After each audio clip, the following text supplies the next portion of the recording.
Hello, welcome to Kinky and Trans, a TGBDSM podcast. This is my new show I've decided to do, talking about my life, my transition, and my experience in BDSM. The goal is probably going to have, probably going to be having other trans people on talking about their own transgender and BDSM experiences. But for now, for this first maybe couple of episodes, I guess I kind of wanted to give an idea of who I am and what my journey has been, just so people can get to know me a little bit, and I don't just spend interviews talking about myself. Um, I am. My name is Lindsay. I am 36 years old. I began my transition 16 months ago. My egg hatched about 19 months ago. So on May 19th is when my egg hatched, or technically it was the night before, but I spent all day of the 19th digging deep, trying to figure out what I had experienced the night before, why it made me feel the way it did, and try to figure out what I was going through. So I have been into BDSM my entire life. Since I was pretty young, I keyed into it pretty quick. There was something about people being tied up that really struck a nerve with me. Like, it was something I had no understanding about. I just know that it made me feel certain feelings, sort of a thing. So I guess where to start. I grew up in small town Texas, and so there wasn't very conservative place, so there wasn't a lot of sexual I don't know, maybe freedom is not the right word, but there wasn't a lot of talk about sex or anything like that. I discovered BDSM on the internet when I got a computer, when I was fairly young, and I became entranced, and not in a unhealthy way or anything, but I became very intrigued about it. My parents had put a cyber nanny software on my computer, but me being the clever child I was, figured out ways to get around it, and I think I even cracked the password one time and turned it off when I was using the internet. But a lot of the sites I would go to, of course, don't exist anymore. But I remember distinctly some of those early images I saw that really, you know, turned some keys in my mind about what I was interested in. Um, I had a lot of guilt and a lot of shame about it because I didn't know why. I didn't know why I was into it. I didn't know really what it was. I didn't know why it was so appealing to me. I didn't know how to share it with anybody. Um, so there was I used to play StarCraft back in 1999, or 1998, and I probably would have been 12 or 13 at the time. And part of my journey as a transgender person involves me being very repressed and very closeted, my entire life about it. Looking back, especially after I hatched, there was some very, very clear early signs. For instance, when I was given that computer when I was 12 or 11 or something, I got StarCraft and had a computer in my room. It was my own personal computer, and I tried making an account, a username, as a boy, and it just didn't stick for me. I don't know what it was. I felt like I couldn't express myself, or I couldn't be I don't know. It just didn't stick. And I think I even tried a couple of them, and nothing. And like I said, just nothing stuck. It just didn't seem right for some reason. And eventually, I had the curiosity of let's make a name as a girl, and let's be a girl, I guess, or pretend to be a girl. And it stuck. I was on that, BattleNet, StarCraft, Diablo 2, when those games were fresh, for 3 years, being a girl. and it was the only play, and I spent a lot of time, especially in the summers when school was out. I spent a lot of time in those online spaces because it was the only place that I felt like normal in.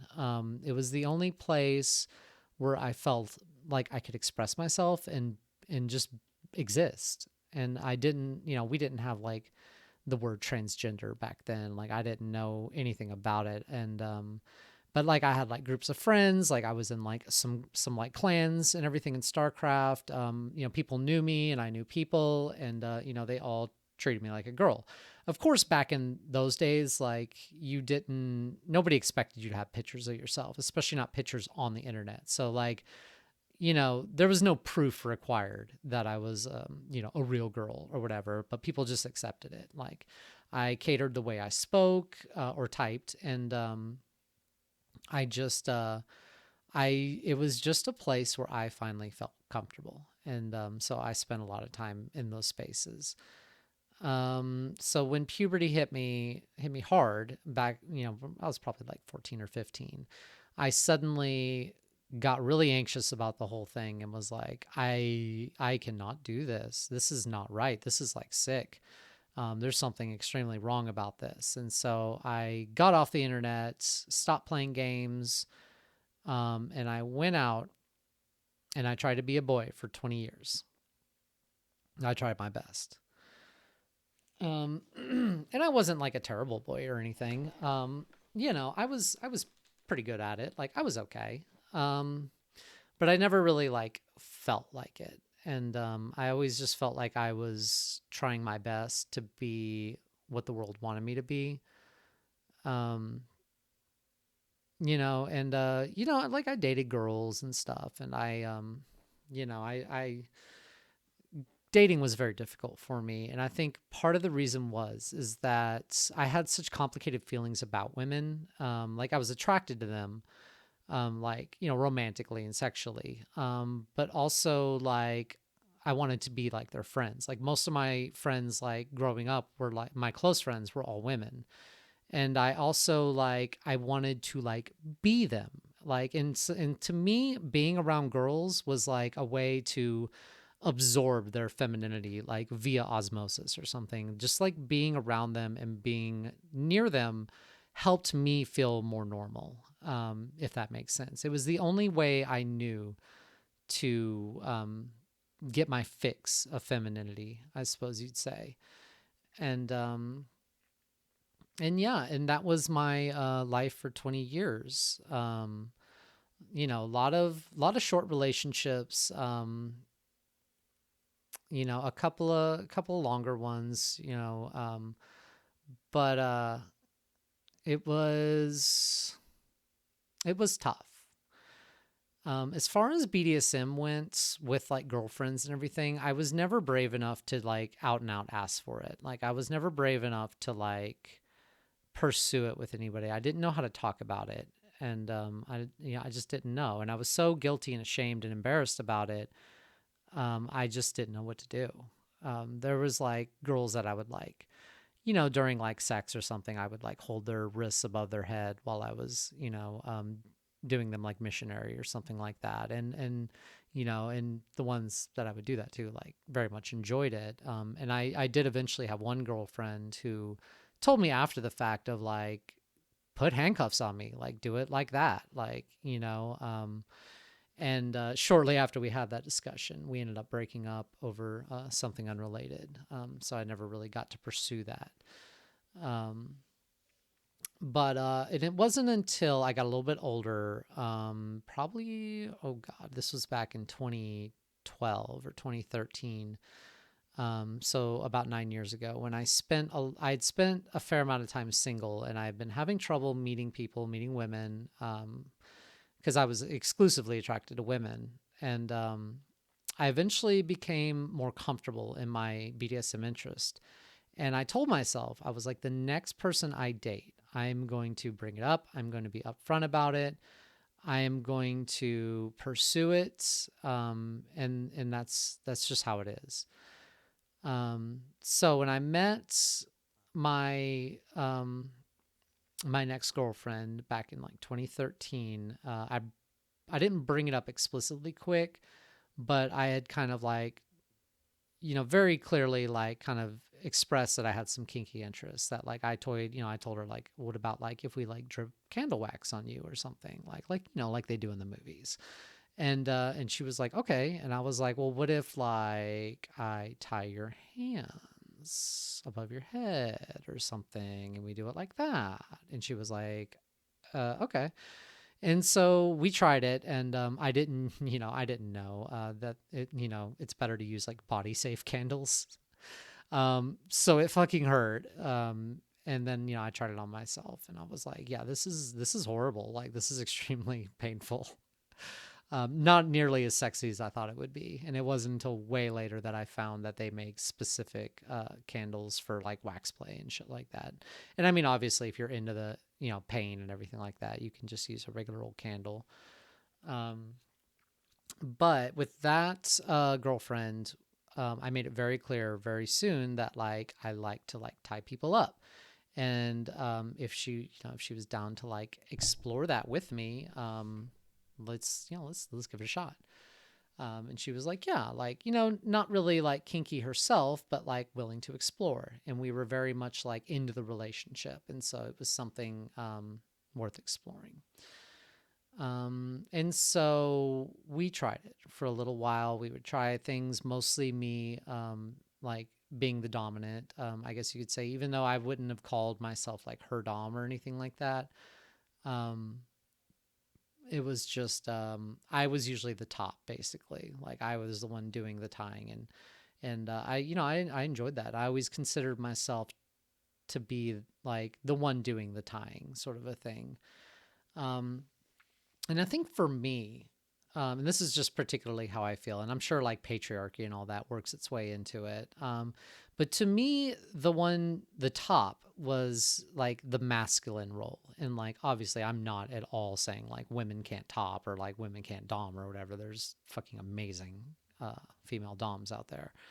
But to me, topping was like this masculine act. And I was desperate to feel masculine because I had never felt masculine, not really, and and I knew, and like at an early age, like I had this like deep seated like regret about having been born as a male because I I wanted to be a girl, and it was the kind of thing where like I felt like cheated by life, and like like I got the short end of the stick by reality because I wasn't born right. And, or to me, like I wasn't born what I would have wanted to have been born if I had been given the choice. Um, so for me, being a dominant meant feeling masculine in a way that I felt like if I could achieve it, then maybe I would be okay. And that maybe I could be okay with being a man, sort of a thing. Like, because I just didn't find any pleasure in being male whatsoever. Like there was nothing appealing to me about it. Like shortly after I transitioned, I told a male friend of mine, like, I thought we all just wished that we were girls. Like I thought everybody just was like, well, girls are cool and they're the best. Like if we all had the choice, we would be one. And he looked at me and he was just like, no, it's not like that. And I was like, really? Like it's not? Um, and so, yeah, I was just like, I always pictured myself as the one doing the tying, even though, like, watching like pornography and stuff, I more associated with the bottom, which was from the content I watched, like, always the female. I was never really into like submissive males or anything. And I kind of would live vicariously through the submissive females in the videos, and just kind of like put myself in what their headspace must be like, imagine what they must feel like in the positions that they're in, that kind of thing. And that's really what the draw of BDSM porn was to me, was I wanted to be like them. I wanted to be the one on the floor, basically. But I just felt like with the way I was born and what I was being a male, that I would just have to be the dominant. And like I said, a lot of like this is all unique to me. Like obviously some patriarchal brainwashing is involved here. Like obviously there are very very valid and masculine male submissives, and there's very feminine female dominance. Like I'm not at all trying to say that like these gender roles were correct in my mind, but that's what existed for me. Um, and so I felt I had to be a dominant. And even though I wanted to be deep down, and not even expressly to myself, I wanted to be the submissive. But to me, it was an inherently more feminine thing.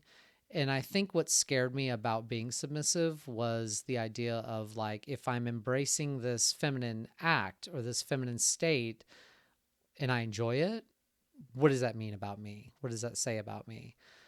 Um, but I buried being Linz. I went by Linz back in StarCraft days. I buried being that person hard after I transitioned, or I mean, I'm sorry, after I left the online video games. I was like, this was like the guiltiest, deepest secret I have. I can't tell anybody about it. I never told a therapist about it. I didn't even like, I journal a lot in my whole life, and I never wrote about it until way, way, way later, before I transitioned. And I think I decided eventually that maybe it was just me being a character, like, because I wanted to get into fiction writing, and I was like, well, maybe Lynn's was just like a test of my character writing abilities. Another clue at me being a repressed trans person was any fiction I ever did write with male protagonists would always end up getting sidelined for a female protagonist that would come into the picture and would essentially replace the male. Like it just kept happening, and everything I would write, they would always usually start with men, and then a female character would be introduced by me, obviously, and that's who would end up taking over the story. And to me, it just felt better and more natural writing from that perspective of a female. Like there was something very cathartic about it to me, like this release of pent up emotion and energy. There was another space where I could like be a girl, basically. Um, and so, yeah, and that's another interesting thing about after my egg hatched. I It was like getting the skeleton key to my entire life. Like suddenly I had this key, and I was going through my mind and all these doors and memories about things and experiences and motivations. Now suddenly all these things made sense. Like I could go through and unlock all these doors and be like, this is why I felt like this. This is why I wanted this. This is why this. This is why this. Like those first few days after I hatched was like this I used to characterize it as like a 6-day mushroom trip where I was just constantly reevaluating, re-examining my life, and suddenly everything made sense. Everything made sense about why I was the way I had been for my entire life. And yeah, I didn't quite know I was trans for those first days. Like at first I was just like, well, maybe I'm a crossdresser. Like I must be a crossdresser. And then after on like day 5 or 6, I had one of my best friend come over, a woman, and I told her about everything I've been through, everything I was going through, and she was like, "Well, maybe you are gender fluid, and maybe you are a crossdresser, but I think you need to like think about this and dig deep and really examine yourself and look inside, and maybe there's a woman inside." And I was just like, I don't know about that, but okay. And I got to thinking about it that night after she left, and that's when I remembered the StarCraft days and being a girl for 3 years, and that's when I knew suddenly what I was, and I knew what my name was, and I was like, oh shit, I'm trans. This is what trans is. Like this is what the thoughts of a trans person are like. The thoughts that I've been having my entire fucking life. That's what this is.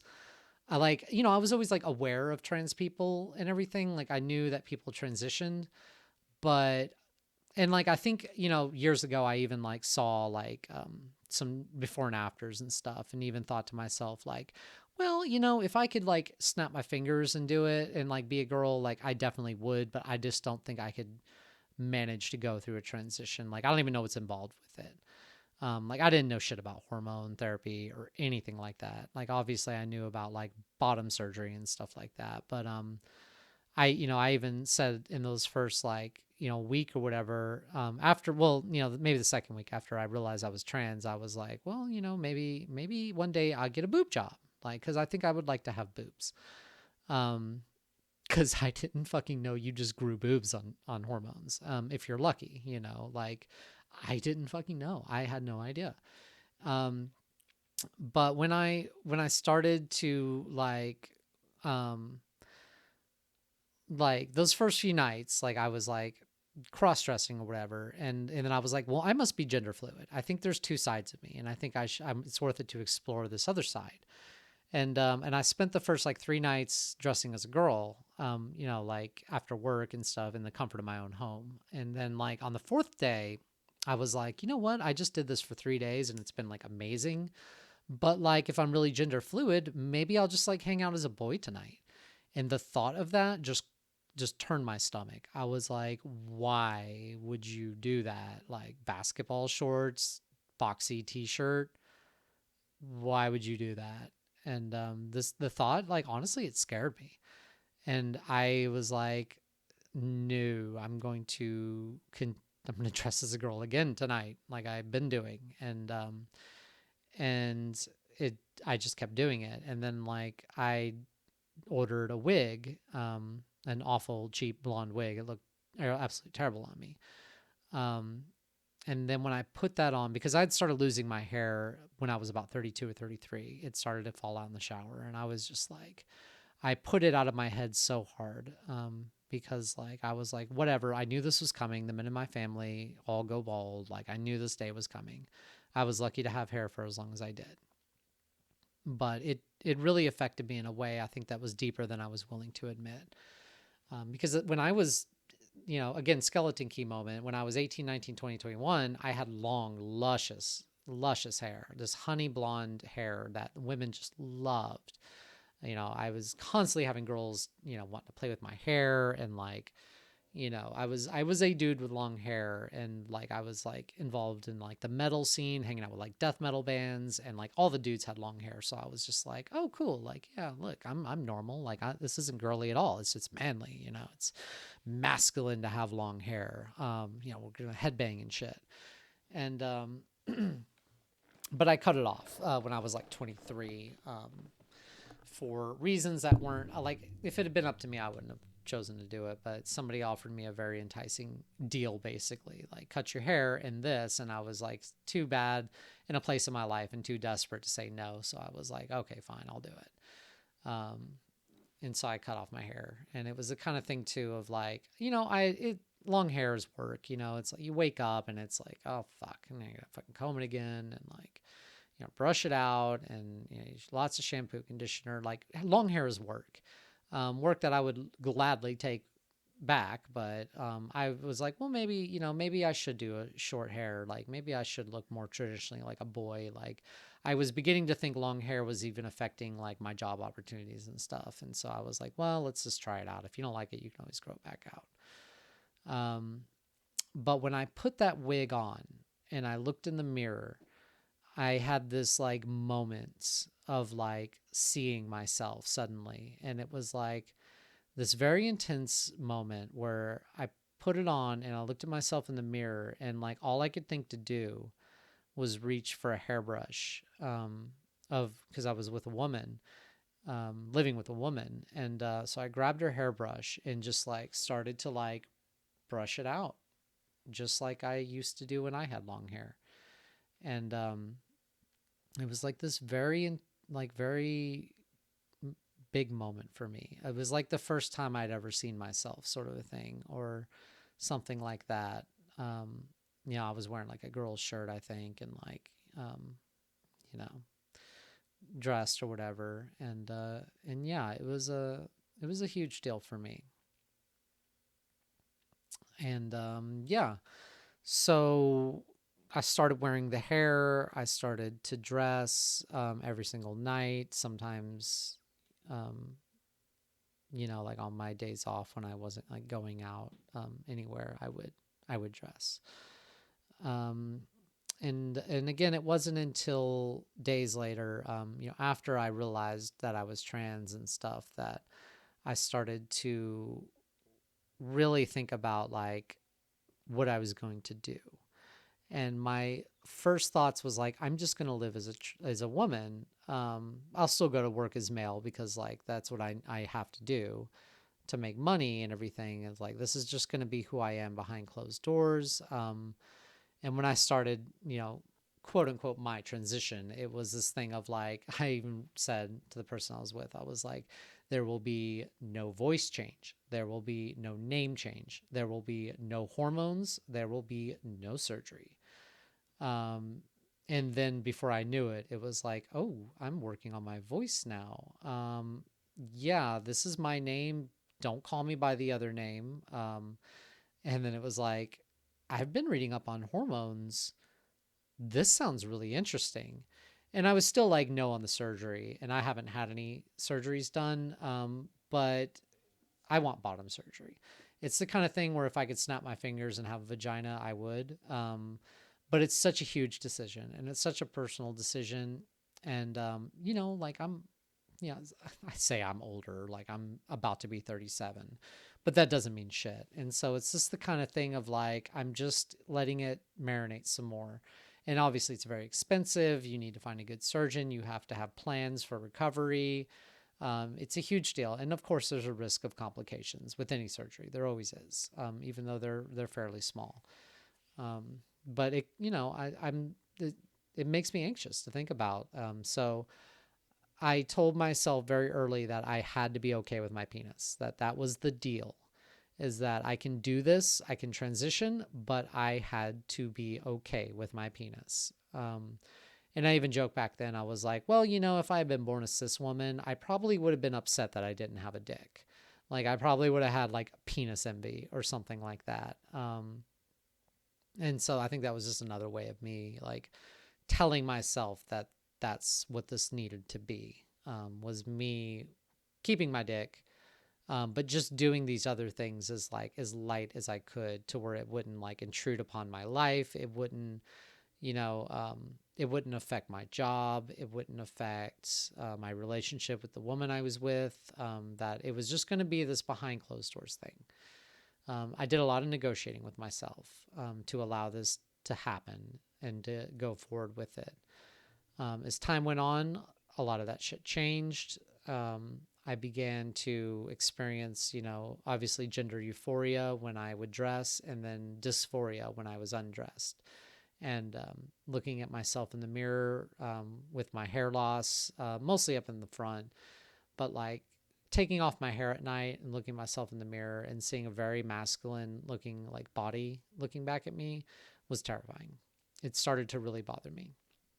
And it did before too. I just didn't know what that was about. There's remarkably few pictures of me pre-transition, and then after I transit, like there's more pictures of me now than have ever existed in my life. But yeah, and I remember I started to get a little bit more into my submissive side the closer I got to hatching. And the person I was with, who was the same person that I got with 9 years ago, and we tried the candle wax. She was vanilla, and it was the kind of thing of like we had tried to kind of like meet in the middle on the kink for a long time because she knew how important it was to me, and she kept thinking that maybe she could like fulfill my needs, and kind of just like maybe discover for herself, figure out what she's into or something. But she knew it was important to me, and we would go through these phases of her, like us both, because I would put it on the shelf sometimes where I would just be like, I'm not going to think about it. I'm just going to watch porn and that's it. But then there would be like what I called moon cycles where suddenly like for a week or 10 days, I just had to have it. And so like we would tie her up, or like, and again a little bit later I would get her to like tie me up. um, and she tied me up one time, and she was kind of a photographer, and she took some pictures of me. And when I saw the pictures later after she had like edited them and stuff like that, I was shocked because I was looking at this body tied up, and the bald head, the hairy arms and the hairy legs. Like I had very dark hair on my arms and legs, very thick chest hair. And I just saw these images, and it did not, the person in those pictures was not the person that I felt like when I was in that situation, when I was tied up. I did not recognize the person in those pictures. And it was this jarring moment for me of just like, who is this? Like, is that really me? Because that's not at all what I felt like. Like I had like a blindfold on too. And I think I got very much in this like headspace of feeling right and correct when I was tied up like that. Um, and there was a lot of events that kind of preceded my egg hatching that made a little bit more sense later, but I didn't understand what they were or anything like that. Like facial hair, like it was around like the January 6th thing, after, Trump left office. And suddenly I could not have facial hair. Like I could not stand to have facial hair. Like every day after work, I would come home and buzz down my facial hair as far as it would go with a little electric foily or whatever. And I just take it down as low as it go. And I had a full beard, like I could grow a mountain beard in like a week. And so I would buzz this hair down every time to try to, I don't know, just like get it as clean as I could. And I didn't understand why. Um, but like it was like there was so many things, and that was like 4 months before my egg hatched. So there were certain things that were happening to me that I didn't understand. It was like this moving towards this event, which was the May 19th event. Um, yeah, there was a lot of different things, but yeah, that's just a little bit of the background with me and kink. And so, but when I transitioned, the person I was with was straight, and it was this thing of like, well, we need to like step back a little bit from the sexual aspect of our relationship because like, like it's different now, and maybe like let's see how this plays out, and then like we'll like re-meet and like maybe fall in love again, in a different way, and we'll see like if she's like bisexual or whatever. um but it was very much a thing of like it was nobody's fault. Like nobody was angry about the transition. Like it was just something that needed to happen, and we had talked a lot about it. And she wasn't like the kind of person who was like, if you do this, I'm leaving you, or if I just can't stand to see you like this. Like she was very, very supportive of me. I mean, obviously she wasn't like thrilled about it, but she could tell how important it was to me and how happy it seemed to make me. So she was, on board of that. And we were already kind of having relationship problems, a lot centered around the incompatibility of us sexually, because as I settled more into a routine of being submissive and wanting more BDSM play, we were working out more things about that, but it ended up being a lot more stressful to her than she realized, at first, especially. And so, as we were doing things on more nights, and like I was like, okay, well, like on this night you can like do this, and then on this night you could do this, and then we'll have an easy night on this, and we'll try to do this like maybe 3 or 4 nights a week or something. I was getting my needs met for the first time in the relationship, but it was a stressor for her, and she kind of tried to hide it a little bit so that I wouldn't be upset or be aware of just how stressful it was for her. But if I had not transitioned and we both agree on this, we would have been in a bigger problem. We probably would have split, and I probably would have gone in a worse direction. Um, but the transition itself, it was like a whirlwind in my life, and it kind of swept away a lot of our issues. And the transition kind of took center stage for our relationship for a good little while, and kind of took the focus off what was wrong with us as a couple and put the focus on me and what I was going through and what we were going through as a couple. Um, so, in a lot of ways, it saved our relationship, from ending poorly. Um, so yeah. But I knew that after, given some time, and like, and part of the appeal for me to go on hormones was, I'd read about growing boobs, I'd read about the skin stuff, I'd read about a lot of stuff, But the thing that really sold me on it was somebody describing it as feeling more like themselves, that the mental changes are what really appealed to them about being on hormones, was that they felt more them. And I wanted that. I wanted to feel more like myself. And so I eventually 3 months later decided I would make an appointment with a doctor and an informed consent clinic or practitioner, and I would start hormones. And if I didn't like it or if it made me feel weird, I would just stop taking them. And that was about almost 16 months ago. I will have been on hormones for 16 months and about 8 days from now. But all the kink stuff was kind of put aside during that time. And I was beginning to change. I was beginning to change internally and externally. And I kind of told myself I was going to put the BDSM stuff on the back burner for a little while. And then eventually I would like rediscover it eventually, when I knew more who I was.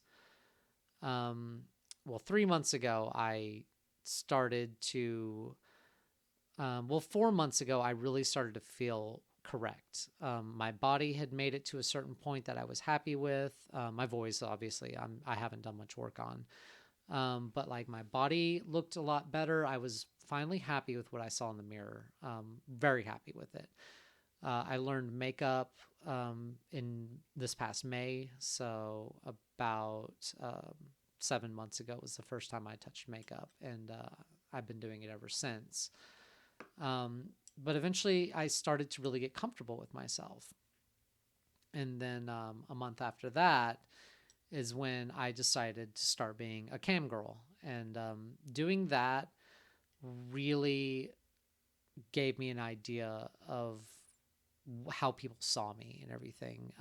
Because like I was kind of a breakout hit, for me at least. Like I kind of expected to get on camera and maybe get like a couple of people coming through and talking to me or something. But like that first day when I started to cam, my room was getting a lot of people and a lot of interest. And before I knew it, people were like tipping me and stuff. And like I was making money suddenly to show my body, and they were fucking loving it. And I was being showered with compliments, and I was talking to interesting people and like having all these conversations. And I was just blown away by my reception. I couldn't believe it. And that gave me a lot more self-confidence, and it trained me out of this negative self-talk that I was so deeply embedded in, where I was constantly talking down on myself, constantly making excuses for why I was not attractive and things like that. And they really helped me push me into this place of accepting that like I am attractive and that there are plenty of people who do find me attractive. Like, the way I put it one eventually was like, I can only be called beautiful so many times before I finally start to fucking believe it. But during that first month and a half of camming is when I started to discover my submissive side. And I would have a couple of people come through my rooms who identified as dominants, and they would kind of like dom me a little bit. And like, with like tips, like they would like give me orders, tell me what to do.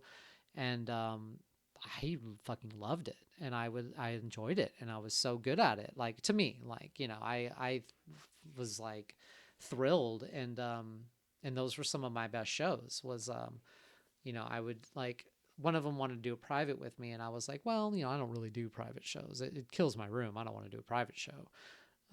Which I would learn later that private shows are very clearly the way to go if you're a cam girl. But he was like, well, that's cool. Like, do you just want me to like, can I play with you here in front of an audience? And I was like, yeah, if you're tipping from my menu, then you can do whatever you want. And he seemed like a very experienced dom. He knew what he wanted. He had expectations of me. He had me. He was firm but also gentle. He would check in on me, make sure I was okay. Told me to take a break a couple of times and just kind of like cool down, and then we would kind of continue the scene. And it was so good. And I would say later that like if I had known how that night was going to go down, I would have done the whole thing for free. He probably paid me like 60 to 70, $80 through that whole night. But I did not care. Like it was all about the experience for me. It was so good. And so after that experience, I started to like engage more in that like side of myself. Um, and yeah, and that's kind of where I'm going to end this first episode, though. The next one will kind of be a little bit more of a deeper dive, a little bit more about what I've been through, and a little bit more about like what I was like pre-transition and stuff like that. But yeah, anyway, I just wanted to make this first episode, introduce myself, introduce the show and the idea for it, and yeah, and hopefully y'all will share this with your friends, people you know who have like experiences. This is specifically a podcast for kinky trans people. Um, and of course, like, you know, cis people are welcome to watch too, especially if they're partnered with a trans person, especially if they're partnered with a kinky trans person. This is the show for you. So keep your eyes on it. Follow me on socials. Keep up with me, and yeah, I'll see y'all in episode 2. Homegirl out. That's my stupid outro. Okay, bye.